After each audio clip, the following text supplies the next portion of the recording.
नमस्कार.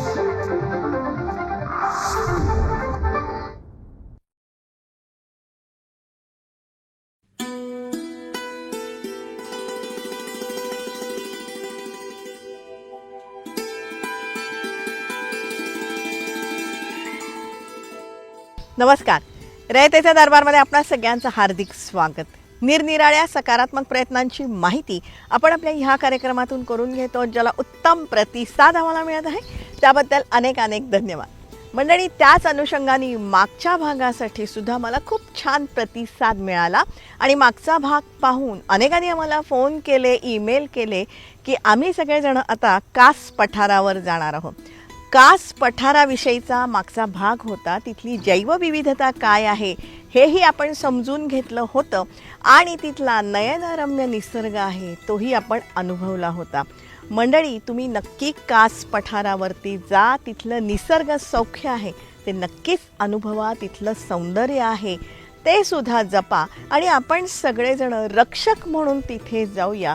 म्हणजे कोणी जर का ते सौंदर्य ओरबाडण्याचा प्रयत्न केला ना, तर आपण त्यांना तिथेच रोखायला पाहिजे. कारण मंडळी, सौंदर्य हे अनुभवण्यासाठी असतं, बघण्यासाठी असतं, ओरबाडण्यासाठी नसतं. ही जी विकृती आहे ना, ही विकृती समाजामध्ये आलेली आहे आणि ती आपण नष्ट करायला पाहिजे आणि त्यासाठीच आपण रक्षक म्हणून कास पठारावरती जायला पाहिजे. निसर्ग आपण अनुभवायला पाहिजे.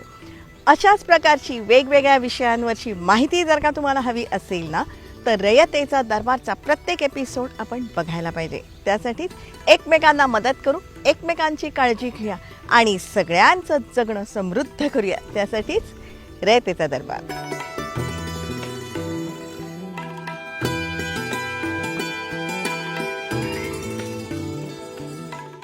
रयतेचा दरबारमधला आपला आजचा विषय खूप छान आहे. तुम्हाला सगळ्यांना नक्की आवडेल. कुठेतरी विचार करायला लावणारा असाच आपला आजचा विषय आहे. मंडळी, आजचा विषय आपल्या सगळ्यांच्या अस्तित्वाचा आहे आणि ह्यासाठी प्राचीन काळापासून वादविवाद, भांडणं, प्रसंगी घनघोर युद्धसुद्धा झालेली आहेत. ओळखलात ना आजचा विषय? जमीन जमीन जमीन. महाभारतापासून आजवर जमिनीच्या बाबतीतली जी मानसिकता आहे ना, ती तशीच आहे आणि आज त्यामध्ये भर पडलेली आहे विकृतीची. आणि या बाबतीतली विविध निरीक्षणं, वस्तुस्थिती, माहिती आज आपण जाणून घेणार आहोत. आपण अनेक किस्सेही त्या बाबतीतले ऐकणार आहोत आणि तेही शेखर गायकवाड सरांकडून. शेखर गायकवाड सर आपल्या पहिल्या एपिसोडपासून आपल्याबरोबर आहेत, आपले मार्गदर्शक आहेत. मंडळी, एका ब्रिटिश व्यक्तीनं गायकवाड सरांना विचारलं की भारतातल्या जमिनींविषयी आम्ही खूप ऐकून आहोत.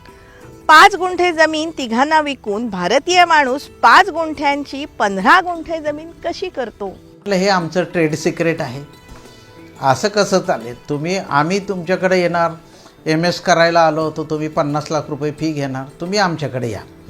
जर आमच्याकडे ग्रॅज्युएशन करायला तुम्ही आला तर आम्ही 3 वर्षामध्ये गपचूप कसा बांध कोरायचा शेजाऱ्याचा ते शिकवतो.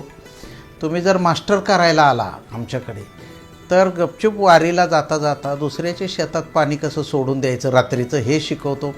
आणि जर तुम्ही PhDला ॲडमिशन घेतलं तर मग बाकीचे भाऊ येण्यापूर्वी मेलेल्या आईचा कसा अंगठा घ्यायचा याचं स्पेशलाइज ट्रेनिंग आम्ही तुम्हाला देऊ. एवढं विदारक चित्र आज तरी प्रॉपर्टीच्या क्षेत्रामध्ये आहे. संपूर्ण भारतीय समाज सायलेंट ब्लॅकमेलिंगवर आधारित आहे असंही ब्रिटिशांचं म्हणणं आहे. ब्रिटिशांनी एकेकाळी असं म्हणलं की संपूर्ण भारतीय समाज हा एकमेकाच्या सायलेंट ब्लॅकमेलिंगवर आधारलेला समाज आहे. म्हणजे यामध्ये कसलीच निरागसता नाही. समोरचा माणसाने भावाने समजा त्याला नांगर मागितला तर तो म्हणतो नांगर घेऊन जा, परंतु त्याच्या बदल्यामध्ये तुझी बैल माझ्याकडे 5 दिवस दे. तू माझ्याकडनं ट्रॅक्टर घेऊन जा पण त्याचे टायर बदलून दे. तो ब्रिटिशांनी असं म्हणलं की 2 सख्ख्या भावांमधलं नातंसुद्धा हे प्रेमाचं आणि निरागसतेचं नाही. मंडळी, आपल्या भारतामध्ये जमीनविषयक 3000 कायदे आहेत आणि आपल्या संपूर्ण भारतामध्ये 4.8 कोटी इतके खटले सध्या चालू आहेत. जमीन विषयक तरतूद असलेले 3000पेक्षा जास्त कायदे भारतातले मी अभ्यासले आणि एवढे वेगवेगळे कायदे आहेत की हे एकत्रित कुठे जमिनीचं चित्र नसल्यामुळे लोकांच्या मनामध्ये संभ्रम फार आहे. मागच्या वर्षी अखेर सगळ्या भारतामध्ये एकूण 4.8 कोटी खटले चालू होते. म्हणजे आपण जर लक्षात घेतलं तर मी स्वतः 25,000पेक्षा जास्त दावे माझ्यासमोर चालवलेले आहेत. त्यामुळे मी सांगू शकतो की एका केसमध्ये 2 विरुद्ध 4, 5 विरुद्ध 10 माणसं भांडत असतात. पण 1 विरुद्ध 1 आहे असं जरी पकडलं तर 4.8 गुणिले 2 एवढे पक्षकार आहे आणि त्यांचे प्रत्येकाचं एक वकील पकडला तर साधारण 9 कोटी एवढे पक्षकार फिरत आहेत. कुठे फिरत आहेत तर तालुक्याचं कोर्ट, जिल्ह्याचं कोर्ट, हायकोर्ट, सुप्रीम कोर्ट, रेव्हेन्यूचं court, labour court, industrial court अशी कोर्टाची 300 नावं आहेत.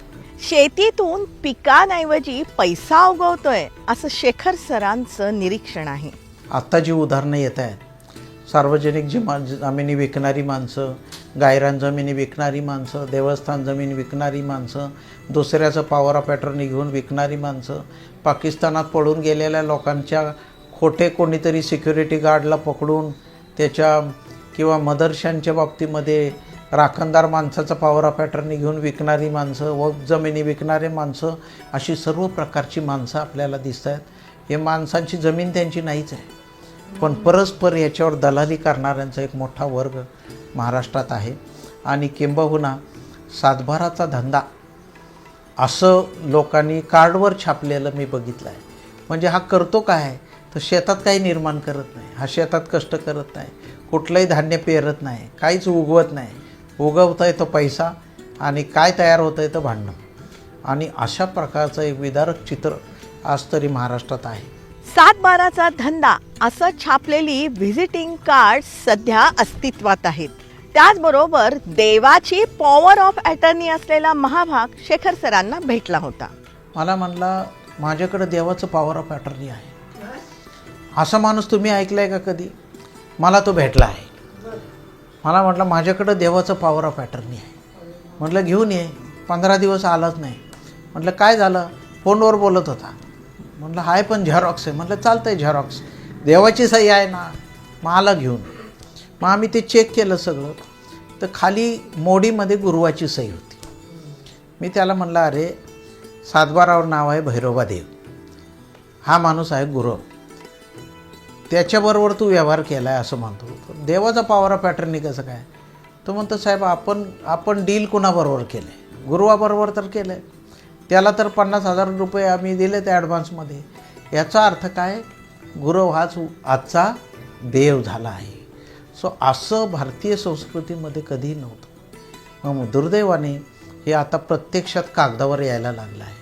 धरणात बुडालेल्या जमिनीबाबत नुकसान भरपाई घेऊन त्यावर पुन्हा कर्ज घेऊन बँकेला फसवणारा महाभागही शेखर सरांना भेटला होता. कर्ज काढणारा एक माणूस भेटला मला आणि ते मला, मी प्रांत ऑफिसर असतानाच ते बँकेचे साहेब आले. साहेब आमचं डोकं फिरायची वेळ आली. मी काय झालं? ते म्हणे 7 लाख रुपये कर्ज आम्ही दिलं आहे आणि या माणसाचा 7/12च नाही आहे. म्हटलं असं कसं होईल? तर मग मी तलाठ्याला विचारलं. तो माझ्याच अंडर होता तलाठी, उजनीच्या तिथला तलाठी. तो म्हणला साहेब सगळी गावं पाण्याखाली बुडाली. त्या 7/12च्या पुस्तकांवर आपण लिहिलेलं आहे की उजनी धरणात ही पाण्यामध्ये बुडाल्यामुळे सर्व गावाचं संपादन झाल्यामुळे हे सर्व 7/12 रद्द करण्यात आलं आहे. फक्त आम्ही प्रत्येक पानावर लिहिलं नाही, त्या पुस्तकाच्या वर लिहिलं आहे. ह्यांनी काय केलं, त्याचा 7/12ची नक्कल घेतली आणि बँकेकडनं कर्ज काढले त्याच्यावर. म्हणजे सरकारकडनं 7 लाख रुपये घेतले आणि त्याच जमिनीवर पुन्हा 7 लाखाचं कर्ज बँकेकडनं घेतलं. एवढंच नाही, ते बँकेचे साहेब जेव्हा वसुलीला गेले तेव्हा गावातल्या लोकांनी सांगितलं साहेब त्या तिथे समुद्रामध्ये, उजनीच्या समुद्रामध्ये तिकडे ना, तिकडे त्याची जमीन होती. आता तुम्हाला कसं वसूल करायचं ते कसं वसूल करून घ्या. स्वतःचा पैसा दुसऱ्याच्या नावावर गुंतवला जातो, पण अंतिमतः स्वतःच्या हातामध्ये काहीही उरत नाही असे अनेक किस्से शेखर सरांना माहिती आहेत. अनेक अधिकारी, विशेषतः पोलीस अधिकारी, मी असं बघितलं की जे नोकरीत असताना मेहुणीच्या नावाने जमीन घेतली, 500 तरी पोलीस अधिकारी जी केस मला वाटते मी बघितली असेल. हां, जिवंतपणी स्वतःच्या नावाने अधिकारी असल्यामुळे जमीन घेता येत नाही म्हणून मेहुणीच्या नावाने जमीन घेतली. रिटायर झाल्यावर मेहुणी पण परत आली नाही, जमीन तर कधीच मिळाली नाही. हे काय गणित आहे, कोणालाही कळण्याच्या पलीकडे आहे. कित्येक लोकांनी रिटायर झाल्यावर मेहुणीविरुद्ध दावा लावायचा प्रयत्न केला आहे, पण त्यांनाच कळत नाही आहे की पैसे तुम्ही दिले याचा पुरावा काय म्हटलं तर त्याच्यात काहीच पुरावा अस्तित्वात नाही, असं आपल्याला सापडतं आहे. मंडळी, 46 गुंठे जमिनीचा वाद तब्बल 86 वर्ष सुरू होता. की जमिनीचा ताबा नसताना जमिनीचे खटल्यावर लागणारे पैसे कोण देत, म्हणून पहिली जी केस मी चालवली 91 साली, ती जमीन होती 46 गुंठे आणि 46 गुंठे जमिनीचं भांडण 86 वर्ष चालू होतं. असं तर मला एवढं आश्चर्य वाटलं, हे परवडतं कसं माणसाला, याचं गणित काय, त्याचं अर्थशास्त्र काय. म्हणून मी केस वाचायला लागलो. तर जवळजवळ 5 फाईल मिळून 1500 पानांची केस, त्यातले 1200 पानांमध्ये मला पुढची तारीख द्यावी, ह्याच्या पलीकडे काहीच नव्हतं. हां, जमीन होती 46 गुंठे, म्हणजे 1 एकर 6 गुंठे जमीन, कागल तालुक्यातली जमीन होती. त्यामध्ये मी असं बघितलं, दोन्ही ओरिजिनल जे मालक होते ते मेले होते, त्यांचीच मुलं भांडत होती. दोघांचे पण ओरिजिनल वकील मेले होते, त्यांचीच मुलं भांडत आहेत, वकील म्हणून भांडते. म्हणजे पाटील वकील मेले की ज्युनियर पाटील, सबनीस वकील मेले की ज्युनियर सबनीस, असं चालू आहे. आणि त्यातल्या त्या 60-65ला आलेले 2 शेतकरी माझ्याकडे येऊन बसायचे. मी त्यातल्या त्या जो चेहऱ्याने गरीब वाटला मला, त्याला मी एक दिवस विचारलं, रे कशाला भांडत बसलाय तुम्ही. तो शेतकरी मला म्हणतो, साहेब तुम्ही नोकरीमध्ये नवीन दिसताय, खरं सांगू का जमीन माझी नाहीच आहे. मला तर आश्चर्य वाटलं. ही केस 2दा सुप्रीम कोर्टात गेली, परत खाली आली, टेनन्सी कोर्टात गेली, हायकोर्टात गेली, परत सुप्रीम कोर्टात गेली, परत आली. एवढे वर्ष केस चालू आहे आणि अनेक कोर्टांना जे सत्य सापडलं नाही, तो माणूस 1 मिनिटात मला म्हणतो की जमीन माझी नाहीच आहे. म्हणलं मग कसं काय तुला भांडायला परवडते. जमिनीमध्ये मी ताबा ठेवला आहे, मी त्याच्यातून 40 टन ऊस काढतो, त्याच्यातले 20 टनाचे पैसे मी वकिलाला देतो आणि 20 टनाचे पैसे मी खिशात घालतो. मी प्रॉफिटमध्ये का लॉसमध्ये, असं त्यानेच मला विचारलं. मग माझ्या लक्षात आलं की आपणच लॉसमध्ये आहे, आपल्यालाच काही कळत नाही. मग मी दुसऱ्या शेतकऱ्याला विचारलं, मला काय भानगड आहे, कशाला भांडता. तो त्यांनी मला वेगळी स्टोरी सांगितली. माझी जमीन आहे, माझ्या आजोबाची जमीन होती, आजोबा असेपर्यंत भांडत होते. ते मयत झाल्यावर वडील 35 वर्ष कोर्टात हेलपाटे मारत होते. मी मरताना वडिलांना हातात हात देऊन शब्द दिलेला आहे की राहिलेली 50 एकर जमीन विकावी लागली तरी चालेल, पण ह्या केसमधनं मी कधीही माघार घेणार नाही. मग कशाचं लोकन्यायालय, कशाचा समेट आणि कशाची सबुरी, काही शिल्लक राहत नाही. माणसं एकमेकाच्या जिद्दीपायी, ईर्षेपायी काय वाटेल त्या थराला जात आहेत. मी त्याला म्हणलं, मग जमीन तुझ्या ताब्यात नाही, 86 वर्ष झाले तुझा ताबा निघून गेला आहे, मग तुझा वकील फी कशाच्या आधारे तू फी देतो. तो तुम्हाला प्रश्न पडला, तो मला पण पडला. तो म्हणे माझे वकील फी घेत नाही. मग मी त्या वकिलांना पण विचारलं की अशी कशी केस तुम्ही चालवताय, त्यात फी घेत नाही म्हणे. साहेब असली केस जर चालवायला लागू तर आम्ही भिकेला लागू. आमचं असं ठरलेलं आहे, जर माझा पक्षकार जिंकला तर 46 गुंठ्यातली 23 गुंठे जमीन मला आणि 23 गुंठे त्या शेतकऱ्याला, असा आमचा हिशोब आहे. त्यामुळं मी तसा प्रॉफिटमध्ये आहे. ती जमीन गेली तरी 72, पण केसमधून माघार घेणार नाही, अशी यांची मानसिकता आहे. मोठमोठे विकास प्रकल्प चालू आहे, नॅशनल हायवेचं काम चालू आहे, बंदरं होत आहेत, मोठमोठे विमानतळ होत आहेत, MIDC होत आहेत. यामध्ये आता नव्या भूसंपादन कायद्यामुळे कोट्यवधी रुपये मिळत आहेत. त्यामुळे पूर्वी हक्क सोडून दिलेल्या बहिणी जाग्या होत आहेत, बरोबर आहे. इतर हक्कात नाव असलेल्या बहिणी जाग्या होत आहेत. बहीण स्वतः काही म्हणत नाही, पण तिची मुलं आणि नवरा तिच्या आडून भांडताना आपण बघतो आहे. परत लोकांना आपले अधिकार जाणवू लागले आहेत, कारण कोट्यवधी रुपये आता संपादनामध्ये मिळत आहेत. हे असे खटले वाढण्यामागे नेमकी कारणं काय आहेत, या बाबतीमध्ये शेखर सरांनी प्रचंड अभ्यास केलेला आहे. पहिलं कारण आहे, लोक एकमेकाला दिलेला शब्द पाळत नाही. हे भांडण प्रशासन तयार करतंय का म्हटलं तर नाही. पुढारी तयार करतात का, तर त्याचं उत्तर नाही असं आहे. 35% भांडणं ह्या प्रकारची आहे. दुसरं कारण म्हणजे जमिनीचे कायदे, प्रक्रिया, तरतुदी याविषयीची अपुरी माहिती. दुसरं महत्त्वाचं कारण आहे की लोकांना कायदा, त्यातल्या तरतुदी, त्यातली कार्यपद्धती याच्याबद्दल काहीच माहीत नाही. पण लोक स्वार्थी आहे. उदाहरणार्थ, देवाची जमीन विकणारी माणसं आहे, महाविद्यालयाची जमीन विकणारी माणसं आहे, अनेक ट्रस्टचे ट्रस्टी हे स्वतःच त्या खरेदीदाराबरोबर सामील आहे. आपल्याला असं दिसतंय.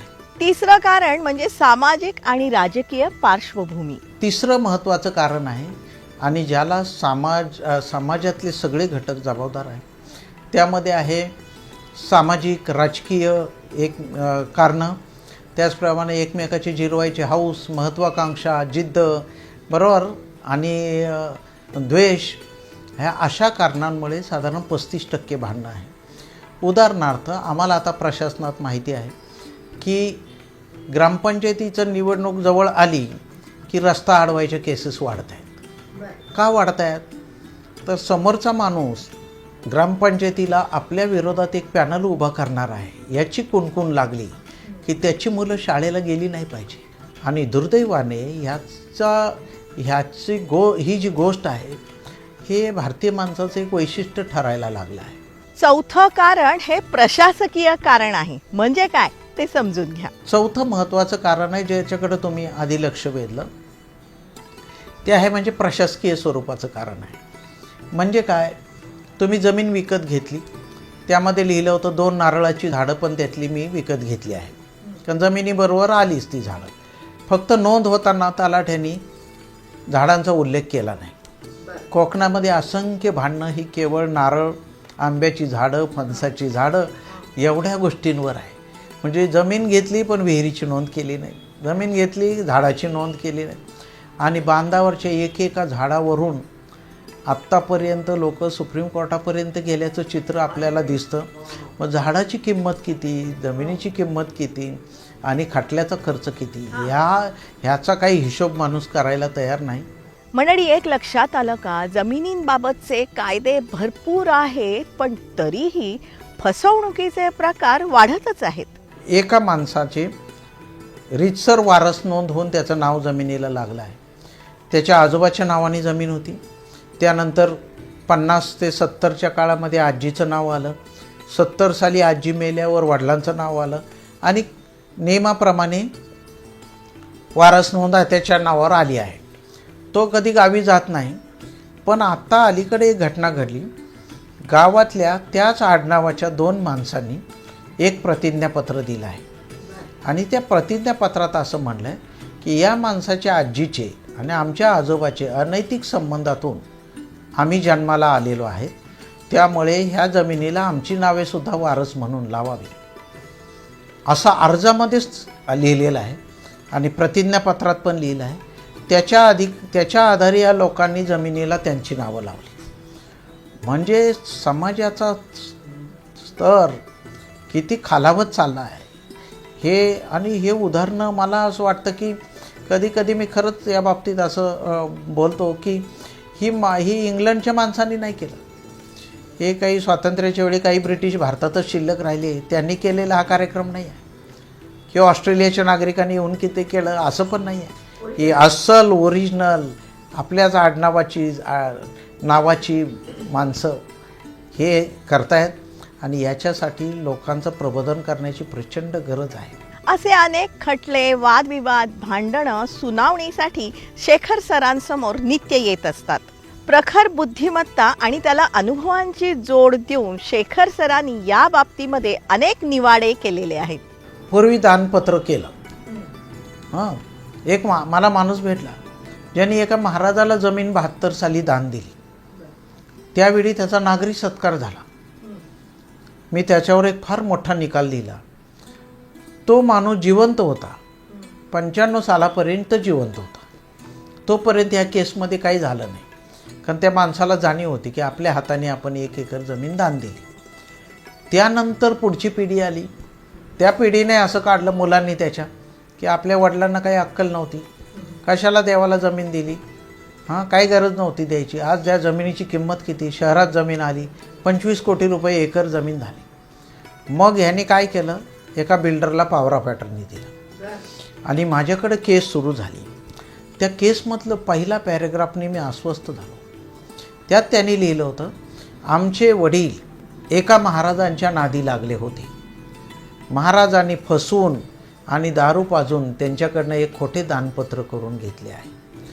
आणि त्याच फाईलमध्ये मला असं बघायला मिळालं की दानशूर शेतकऱ्याचा महाराजांकडून सत्कार.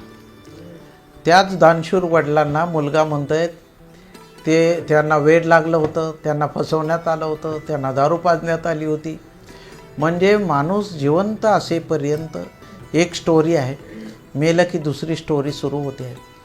मी त्या केसचा निकाल फार गमतीशीर लिहिला आहे.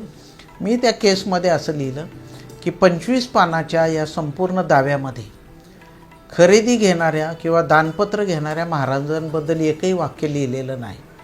याची सगळी तक्रार त्याच्या वर गेलेल्या वडिलांच्या विरोधात आहे.